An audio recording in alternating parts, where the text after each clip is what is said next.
That's my secret, cat. I'm always angry.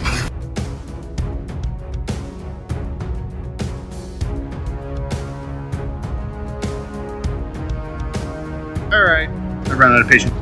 On the roost! Hey everyone, Captain, big fan of Spider-Man.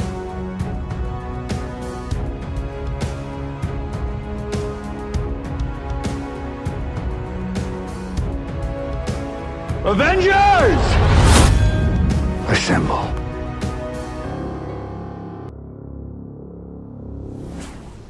Hello, Peter. Hello and welcome to the Infinity Saga and Beyond an MCU fan podcast. My name is Jordan Wiegand, and with me today, talking Hawkeye episode 5, is Matt Hartgrove. Yeah, my favorite part in Spider-Man was, let me get my notes. Yeah. Really, like the first time that we've had a MCU movie and one of the live action shows release at the same time. Because Loki released... Oh, no, Loki was during... Was Loki during Black Widow? Where it had just finished? Oh, who knows? I don't recall anymore. I don't count that. Even if it was, I wouldn't count it. Yeah, it's kind of tough. But, yeah, I mean, this is something that, you know, we're not going to be talking any Spider-Man here. I did release my initial thoughts on Spider-Man. I did release my initial thoughts on Spider-Man on like a 30-minute thing on Thursday night. I'm recording a reaction, like a full-on review of Spider-Man with Jack tonight, and then I think I'm doing another Spider-Man episode with Logan on Tuesday. So we're gonna have like 3 or 4, and then I'm supposed to maybe go see Spider-Man again next week. So I'm gonna probably do another thing after that too. So we're gonna have quite the coverage of Spider-Man, but we're also gonna have quite the coverage of Hawkeye, which today we're talking about episode 5, Ronin, directed by Burt and Birdie, written by Jenna, Noel, Frazier, released on December 15th, 2021. The synopsis here: a fallout nearly derails their partnership, but Kate makes a discovery that changes everything. What's your initial thoughts on episode 5? It sounded like you said Bert and Ernie directed it. Burt and Birdie, yeah. It was really good. It was actually, I think it was one of the best episodes that Marvel has done TV wise. I do. I did enjoy the fact that we saw a lot of talking between Yelena and Kate Bishop. I did enjoy their conversation. I had it pointed out to me that she makes a comment about the Statue of Liberty being under construction, or like the new Statue of Liberty, and then we see that in Spider-Man. So I thought that was kind of funny once I was told that. And then obviously, like, the big reveal, I feel like we got some of our theories pretty correct, and we found out at the end, or at least like part of the theory correct, with Kate's mom.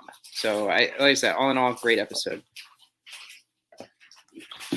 Yeah, it was. I'm just gonna mute you right now while I'm doing that. Okay, it was it was a good episode. I agree. I thought it was a lot of fun. The conversation with Yelena. You mentioned the Statue of Liberty thing. I heard her say that, and I was like, oh, they're referencing the Captain America shield thing. But from what we maybe see at the end of Far From Home, maybe No Way Home, maybe they're not referring to that. They kind of like spoilers, I guess, for Spider-Man just for the Statue of Liberty part. But the Statue of Liberty is like copper again. It's not green anymore. So maybe they're just referring to that, because I'm not sure if they continue with the shield being added to it or not. But overall, I thought this was a really good episode. It, we get a hell of a reveal at the end here that's going to show where we're going maybe forward. But I guess we'll start going in a little deeper. I loved this opening here. It shows us on the screen 2018, and we see Yelena with another Black Widow named Sonya, and they're visiting a woman named Annie, who apparently was also a Black Widow, and she's like a contracted killer. now and has this nice house because she kills people. That's kind of a bad message to send across, I think. But Yelena was helping deprogram the Black Widows like we saw at the end of Black Widow. And then she goes to use the restroom, and then she is snapped. And then I like this here where we kind of see right from her perspective that it really shows no time was lost at all. Like, she snapped, and then when she comes back, like, you just see the room change, and she comes out like, what was that? But Matt, I think you kind of mentioned this when we talked before about something, about seeing that kind of thing from other people's perspective. So what was your thought on seeing that? That is actually hands down like one of my favorite, I think, scenes I've seen with Marvel. It was in It was in WandaVision, yeah. WandaVision, but we didn't really get to see. We didn't see the pre-snap. We saw post-snap. So we saw her coming back to like life or whatever. So to see it like, it was very interesting because even when watching it, I was like, you see it happen and you're not really thinking about the snap, and like you're just like, why is it changing? And then you realize. And so that's so crazy to think that for all those people, it was like literally a second. They just were sitting there and then boom, they're snapped. I even saw someone do a funny TikTok actually where it was like, what if you were in a plane when that happened and the plane's not there when you go back? And I was like, that's so morbid. But I think they have addressed that, by the way, in interviews where I think like Feige or whatever said that the Hulk, when he snaps back, makes sure everybody comes back safely. So I'm guessing they would like slowly float down. I don't know. That'd be interesting. But no, that was honestly one of the coolest. That was one of the coolest scenes because we don't get that a lot in the movies. We don't get the actual snap, initial snap and snap back. You know, movie wise, we see everybody disappear in Infinity War. Endgame, we don't see anybody come back. It's just like, oh, there's a bird chirping, and then all of a sudden everybody's back. So to get to see it, you know, WandaVision was cool because we got to see like the chaoticness of just everybody popping back. But in this one, we actually got to see from someone's perspective of what happens when they are snapped and then when they come back from the second snap. And I just think that was it was a nice little addition. And I hope a lot of people like it. I don't read reviews generally, but I feel like that kind of scene is something that should really be well received with people just from entirely through it. From what I've seen online, yeah, a lot of people say that this is like their favorite, their favorite scene or like a very interesting scene to see. And now I want to know, did you expect this to be coming? Once I saw 2018, I was like, okay, she's going to get snapped here, or somebody's going to get snapped. I honestly no, I didn't, and I think that's why it threw me off guard when the walls were changing. Because I was like, what the heck's happening? This is weird. And then you realize, oh, it's 2018, 5 years later. I guess it's because partially, though, we've had so much happen since even Endgame, mainly through TV shows. I don't really think we think too much about the snap anymore at this point when watching these things, because it just seems like everybody went back to normal life. And now it's just, hey, 5 years later, some of you got older and some of you didn't. And we're just kind of living as everything is normal again. That's how they perceive a lot of the MCU, even after the snap, was they went right back to like normal stuff. And even the Hulk's back to being normal. I forget why we know that. Shang-Chi, yeah. Yeah. Which maybe we'll learn about that in She-Hulk or something, because he is supposed to be in that. So we might find out why that's the case. But yeah, really great opening to it here. And then we have, the beginning. We kind of get back to Kate returning back to her parents' house, Eleanor's house. She's kind of banged up from when she got left, when she was told by Clint to leave last time. And, she is trying to tell her mom everything, and she tells her about the shell company of Sloan Limited and how that's going to, how Jack's the CEO there and all that kind of stuff. And, Eleanor's playing dumb, as we'll find out here, because she will, she will call, she tells she tells Kate to go get her things. Kate goes and gets her things and will run into Yelena. And then when, Kate comes back, Jack is getting arrested. So let's just talk about Jack getting arrested right here. One, I who plays Jack. He's just so charismatic, and I just love the character of Jack, and I love how he says he's never, never worked a day in his life, and he's like having some fun with getting arrested here. But the way I'm reading this, obviously, is that he is innocent, and I think that Eleanor has totally set him up to be the fall guy for all of the things that she is doing. Is that how you read it too? Honestly, I didn't think of that, and I think you are right on it though, because it does seem that's, initially in the first couple episodes you wonder if he is some sort of evil person, but it honestly seems like he just likes swords, and there really isn't too much behind it, okay. Sorry, my computer did like a weird little update thing. But at this point, it does seem like he's very unaware of the situation. He just thinks it's, he kind of makes it look like it's one of those big finance guys who knows how to hide his money correctly and that kind of stuff, where they get arrested, but there's loopholes. It's like one of those big finance things where it does officially come into light. It is more so Kate's mom. It's Eleanor, not him. He's just to an extent, a dumb guy that's got money and swords. Yes, yep. That is that's what I was kind of thinking. He is, kind of set up here to, and we kind of learned that from how Armand the Third thought of her, was, she's the dangerous one. He didn't like Jack being mixed up with her. And we don't know. And I think when Jack's pleading, he's not really pleading, but he's like, I assure you we will figure out what's going on and I'll be back, for Christmas, pretty much.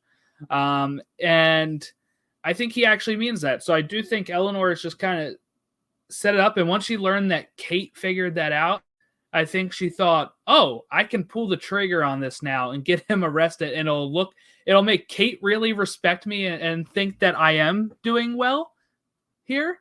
She couldn't let that also get back to Jack, because if Jack had found out, then maybe Jack is able to, figure a way out of it. So once she knew that Kate knew, I think she realized she has to kind of pull the trigger on this and get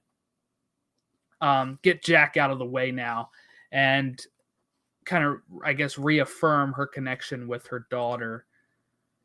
But so then we go to, Kate's apartment, where she is going to find Yelena making macaroni and cheese with hot sauce. And in her burnt apartment here. And she's going to have this conversation with Kate, kind of explaining her past and, why she is, after Clint. And I think we're getting to the point where maybe she's going to realize she's a little out of her league. I don't know, like not Kate. I'm talking actually Yelena, because, Kate is trying to tell her that Clint is obviously not evil. She's like, Yelena's just kind of spouting off generic stuff of, well, you don't really know him then. But, as us who know Clint, we know he's not really evil. So I think once she, at the end here, is finding out who is actually put the hit out on Clint, she might come around here. But, she uses some intimidation tactics by saying her name over and over again. So that way she knows that Kate knows that she knows her full name. She knows where she lives. She knows where her parents live as well, or her mom, I guess. Her dad's 6 feet under. So, but yeah, what was your thought on the conversation here in Kate's apartment? The macaroni and cheese thing was overplayed. Everybody loved it, and I was like, it's cheese pasta. Hey, it is good. It is. I don't think I'd ever eat it with hot sauce though. That seems interesting. It was I enjoyed the scene for them being able to talk, and I was happy that Yelena didn't convince Kate otherwise. I know that sounds weird, or maybe it doesn't sound weird. But it was a concern of mine where she is going to sit there and convince Kate, hey, the real evil guy is Clint, when in fact all he wants. I still think the show is all about him finally getting to like actually retire. And the worst thing I felt like could happen is having another person trying to attack him, because it does feel like he was so close. Like he's so close to dealing with the tracksuit mafia. And I mean, we even see further along the line, we get more information, even just about Maya's dad and all that. Like we get more information with that too. But I was happy that they conversated and that she kind of learned a little bit more about they've learned a little bit about each other. But it was also like a fun Marvel conversation where it wasn't like, they did throw in a little bit of comedy to an extent where they would like talk. It was actually Yelena has a very Tony Stark type of way of talking. It's very quick witted. There's threatening bits in it, but there's also like sarcasms thrown in there, intimidation, like you said. So it was interesting to watch them interact. But in the end, I was just happy that Kate. I was actually hoping more so Kate could convince Yelena otherwise. And there's actually a scene that comes up afterwards with, I know we'll probably get to it, but Clint is like, he's like, he takes out his earpiece or his the hearing aid, and he's like talking to Nat, and to an extent like he clears everything out. I was actually kind of hoping Kate would pop up, not Kate, Yelena would pop up like behind him and hear everything, because in the end, I feel like her hatred is obviously, she doesn't know what happened because she was blipped, which makes a lot of sense. She has no idea that, what happened with the entire thing. But Clint did not kill Nat. Like that was never his intention. He wanted to jump off, but Nat's kind of like, you got a family, you lost 5 years with them, this is your chance. And it was just a good conversation that didn't lean it either way, which I felt would have been a little cheesy and overdone in just like the general movie, TV show universe. Yeah. I agree that I guess we can get to that part, right? Because that's probably we first have I thought it was right after. Right after we have Grill's apartment, where that's where Clint decided to stay the night, was at Grill's place. Grill, was willing to give up his whole bed for Hawkeye as well. Grills is actually a comic character as well. I don't think he's not a LARPer in the comics. He's in the Hawkeye run that this is based off of. He's one of like the neighbors of Hawkeye. So in this case, he's on the bed. He's going to stay the night there. He also is the one that has the dog. Clint does, and he's going to have Grills watch the dog while he is deciding to go. He is going to go to the monument in New York that's dedicated to the 6 founding members of the Avengers. This is where he takes out the earpiece and talks to Nat, and apologizes to Nat too for actually what he's about to do. And I thought that meant maybe he was going to try to go kill Maya Lopez, but he actually doesn't. He's actually going to unmask himself in front of Maya. But I thought he was going to kill Yelena. That's what that was my initial thought. I thought maybe he was apologizing as like, you got me out of being Ronin, and now I'm about to go back and do something bad again. But I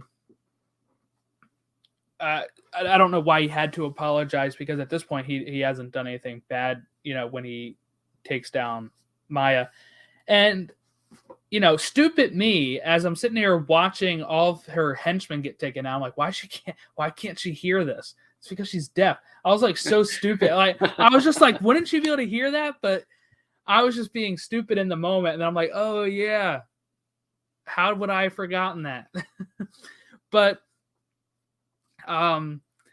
yeah, so he takes down all of her men, and he unmasks himself, and he actually reveals that the only way he was at that place that night was that there was an informant to Kingpin who told Ronin about that they would be there or whatever, and he took down, and killed her dad.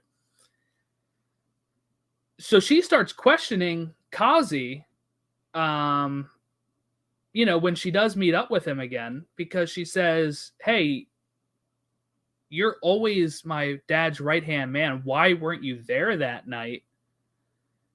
And it's a good question, because I think Kazi might be the informant to Kingpin then. He's always the one that's concerned about Uncle. He's always the one that keeps saying about how it's best to keep,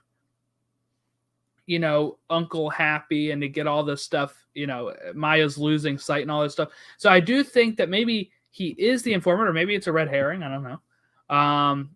Because it is odd that he would have not been there. So she's now suspicious of who is her right-hand man in Kazi, and she's worried that, that information from Clint is getting into her head now. And I think this might be what helps get, as we know, she's going to get her own series sometime in the next few years, as it was announced on Disney Plus Day. They get her more onto the side of the heroes here. She learns that maybe she was being played as well. And, Uncle being Kingpin, she may not be able to trust him anymore. She's not going to be able to trust Kazi. She's not going to be able to trust any of these people. And the only people she's probably going to be able to trust are people that have been people she's been going after, which is Kate and Clint, because they are ultimately standing up against the people that have wronged her. So I think she'll eventually, think of, my dad is dead because of Ronin, but Ronin really just pulled the trigger. The people that took him out were Kingpin and Kazi, the people I've been living with and, working for. So I think that might be the wake-up call she needs. What was your thoughts on this used car lot stuff? I think that's probably I kind of want that to be the last part we really see with Maya and them for this show. I think that's a good place to leave it off. And I think with you bringing up her own series, I do feel at that point, that's where you can almost take that series and begin it, is her now on that end of it. It does seem like he is also the informant. I don't think that was really well hidden based off of how they talked. And I was happy that he didn't kill her. Obviously he wasn't going to if they have a series, but he could easily have done that had he, acted as Ronin. So at this point, the majority of that scene was just learning that there is more to the story than just what her background is, or what she was trying to do because of the informant. And obviously that's also setting up Kingpin's reveal, because now there is, initially for me, I actually didn't think about it with the Kingpin part, but I was thinking Eleanor was the one running it, and that she was helping with the informant, and then that was going to be the big thing that Kate Bishop was going to find out. But it's almost like that. It's just there's somebody even higher up, and it throws me into more confusion with who is supposed to be in the MCU and all the characters and villains, because I am losing track of everybody that's in the MCU at this point. And I'm going to need a spreadsheet for that at some point, if you don't mind making one. So I'll think about it. It's getting hard. It's getting hard to I'm now having to remember who Maya is. I have to make sure I know Maya. I have to make sure she's going to have a show. And then obviously we'll get to Kingpin here in a second, but there's a lot of people, and they're adding. Yeah, we won't get into Spider-Man stuff, but they for sure. Yeah, so we have Kate arrives to help Clint kind of escape this moment here. And this is where Maya becomes suspicious of Kazi. The next day, though, while she's hanging out with Grills and Clint at this point, right? And this is where she gets a text from Yelena, who's going to say that she now knows who hired her to kill Clint. And she sends a picture and it is, and we see her kind of tagging or following Eleanor. And then we see Eleanor meeting with a man in the white suit. It is Kingpin, played by Vincent D'Onofrio, who played him in the Daredevil Netflix series. So at least we don't know if that's canon, I guess, but we do know that it is at least going to be played by the same person. And we get it segueing from that right into You're a Mean One, Mr. Grinch, which I thought was a very fun fun way to kind of have that at end is going right into You're a Mean One, Mr. Grinch, because Kingpin kind of is a Grinch, and he's mean. So I thought that was very fun. And we get Clint saying, that is, he doesn't say it's Wilson Fisk. He says that's the Kingpin, and I thought that was great. We just see him on like a flip phone camera, pretty much. It's very blurry, but it's enough to tide us over into the finale here, which is apparently going to be 59 minutes long. So it's going to be a long episode. But what was your thoughts on Kingpin? Because I know you're such a big Kingpin fan here. Obviously, like it's exciting, obviously, but at the same time, for me personally, I don't know much really when it comes to certain characters, especially the further you go into it. To me, I also haven't seen Daredevil. I saw like the first 2 episodes, so I haven't seen Daredevil. And my initial idea of who Kingpin is he's a villain in like the Spider-Man video game. And like it seems like he's really heavy in the comic books, maybe like he's more so in the comic books. I don't know. He doesn't show up in any Spider-Man movies that we have, does he? No, because the way that it is, actually, I'm not sure how this works, right? But does anybody besides the writers? some of these characters, when it comes to the rights deals, fall under certain things. So like Kingpin, when was Kingpin's first comic portrayal? Because that might answer some things here. Yeah, that's where it starts getting really. So Kingpin's convoluted. first appearance. No, his first appearance was an Amazing Spider-Man comic. Okay, so what happened is Kingpin is really big on the ground level crime for Marvel. So he's a big part of Spider-Man comics and cartoons. When I grew up, I knew him from the 1994 animated series Spider-Man. Mm-hmm. But he's also a huge Daredevil villain, like Daredevil's nemesis. So, is that in the comics as well? Yes, yep. Okay. And in the Netflix series, he's like the big bad. So somehow in this rights deals that happen, Kingpin is probably listed under the Daredevil license. So when they sold the rights to Daredevil for 20th Century Fox, or whoever made the Daredevil movie back in the day, I think it included the rights reverted back to Marvel. They made the Netflix series, and then they have the rights to the Kingpin character. And if they were ever going to put him in one of the Spider-Man movies, it probably would be like how they loaned Doctor Strange to him. They'd have to probably loan Kingpin to Sony and stuff.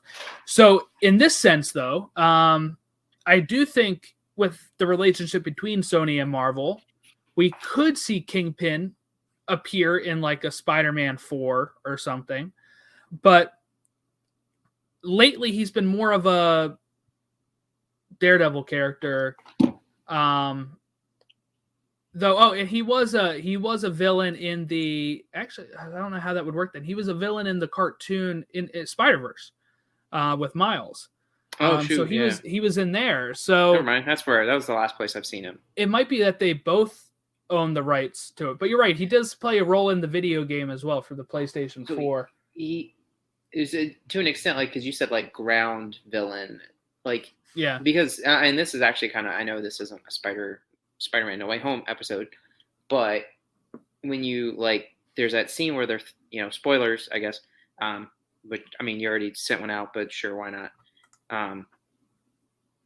When they're all talking together, the three Spider-Men, and Tom Holland is like, oh yeah, and like a space alien, and it's like interesting because that's normal for this version Spider-Man, but the other Spider-Men are more so fighting like Ground humans level, with some sort of like something happens to them, like like Electro, or you have people going crazy, or like Doc Ock has got robotic weird mechanical chip issues, so he's more of like that would make more sense also in this sense because even Hawkeye and them are more so like ground heroes, I guess. Like they're not some sort of like superhuman like alien or stuff like that. It's just for me personally, when I like it's exciting, but again at the same time I'm kind of like sitting there going, I'm not going to react the way somebody who's like huge about like my Twitter. I had some people on Twitter going nuts, like, oh my god, like Hawkeye, they did that. Like they did that. I don't understand why people say it like that, but like that's how they'll like go crazy after like a big episode. They'll be like, I can't believe Hawkeye did that. Yeah. And it was because of Kingpin. And while it is exciting because I like them bringing in new characters, I like them bringing in new villains. For me, it's just more so it's like, oh, that's cool. Like that's Kingpin. It's not like, oh my god, wow, like that's crazy. Because again, like I think the reason why people are reacting that big is because we truly had no idea how they were going to approach the Netflix situation. With having, characters come back from the Netflix series or where they were going to reboot them, where they're just going to hire new people for them and kind of do another reset on the Netflix characters, or are we bringing them in? And that's still kind of the question. Are we bringing them in just because Vincent D'Onofrio was really great as Kingpin? Are we bringing him in because of that, or is all of that stuff that happened in those 3 seasons of the Netflix show relevant? And I think that stuff we'll find out as we kind of go forward. There's rumors of Daredevil getting his own show on Disney Plus as well. I don't know how accurate that is. It wouldn't be able to be as brutal as the Netflix series, but they'd be able to maybe just pick and choose what they want to keep from that version and what they want to get rid of from that version. But that's why I think people were really freaking out, is because he's really good in the role, but 2, it's kind of like when we finally got, it can kind of go like either like how it was with Doc Ock and Spider-Man, where, he's either that same version or, it's a whole new version of this Kingpin. But I'm really excited to see where they go with this, because it still feels like there is the cover, but there's a bit to cover. We're going to have to, and I'm glad it is a 59-minute episode, if that's correct, because like that, this one was 42 and this one felt like, I will say the way that Hawkeye's been paced is every episode has felt good. Like there hasn't been one where it ends longer than it felt longer than what it is set for, but for good reasons. Not like I always feel like there was like, I'm watching it going, oh, it's about to be over, but there's actually like 5-10 minutes left. Right. For me, the way that I like to say it is like, I don't ever feel like that it's taking too long for the episode, but it also doesn't feel super short. Some of those that we've seen out of the series have like gone by super quick, where you're like, that was 30 minutes.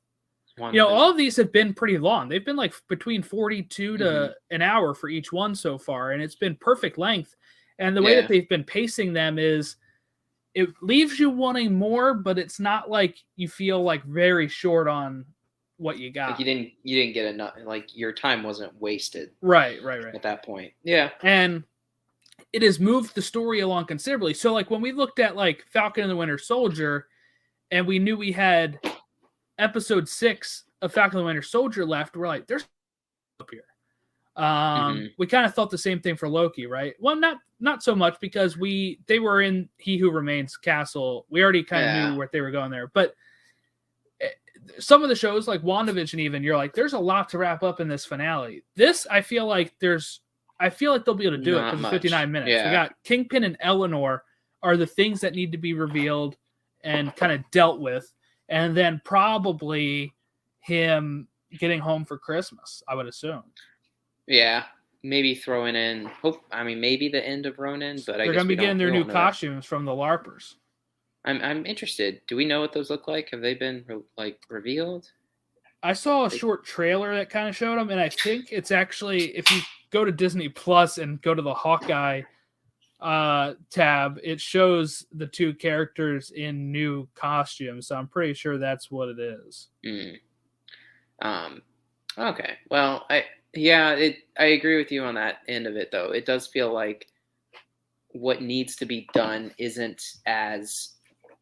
it's not as complicated. It seems much more straightforward with how this show's going to end. We don't have to worry about maybe missing out on something. And I guess the biggest interesting part will be, how does it end from a continuation standpoint for future shows and movies? Like what's going to happen from that end of it? Because at the end of Falcon Winter Soldier, he's now Captain America, and Julia Louis-Dreyfus is also working with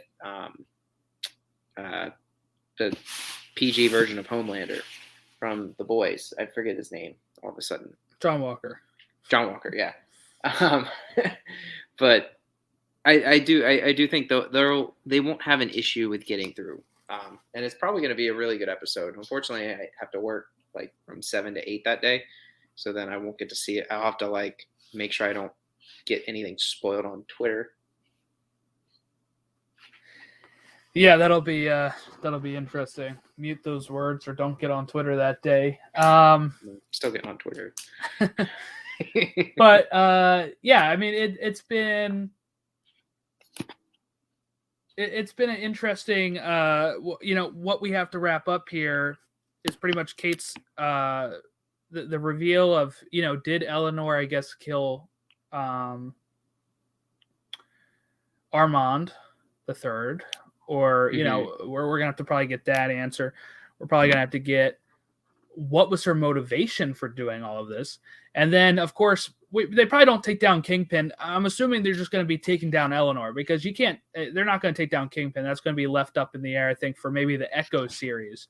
If she does realize Kingpin was the reason for her father's death, maybe she's going to try to go after them. Of course, if there is a Daredevil movie or a show at some point, he's going to have to be out of jail to make sure that he still has a villain to face. So I do think that we might get a scene or two with him. Maybe we'll get a conversation between Eleanor and Kingpin on what the motivation, and then we're going to have Kate probably taking down her mom with Clint, and maybe her becoming the new Hawkeye, and that kind of leaving us, where we're at, and then maybe Clint going home for Christmas and finally being able to retire. And I think, if we get another season of this show, it might just be exclusively focused on Kate. You could even have maybe Yelena in another version of the show and have them be a new Hawkeye and Black Widow team up or something. I guess we'll find out. But ultimately, I've really enjoyed the series. I think so far it is becoming my favorite Disney Plus series. We'll see how it goes with the ending here. But I definitely love the Christmas feel of it. I love, the pacing of it. The acting's been great. It's really been, I think, very well designed in the sense of perfect blend of comedy and serious stuff being done in this. But yeah, I think that we are well on our way to a great finale. Was there anything else we needed to talk about on this one? I don't recall. I don't have anything else in my notes here, but I know I'm probably going to think of something after this. I don't think no, because I think that's part of the show, though, is that it's not only is it well paced, but it's very clear.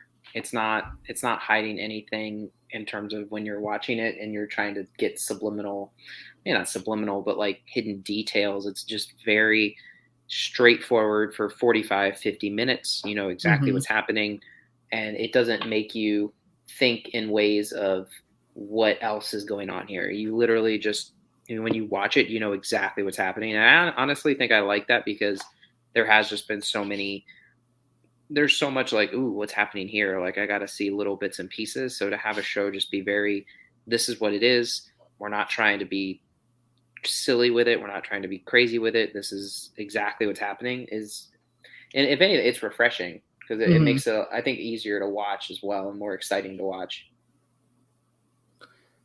Agree.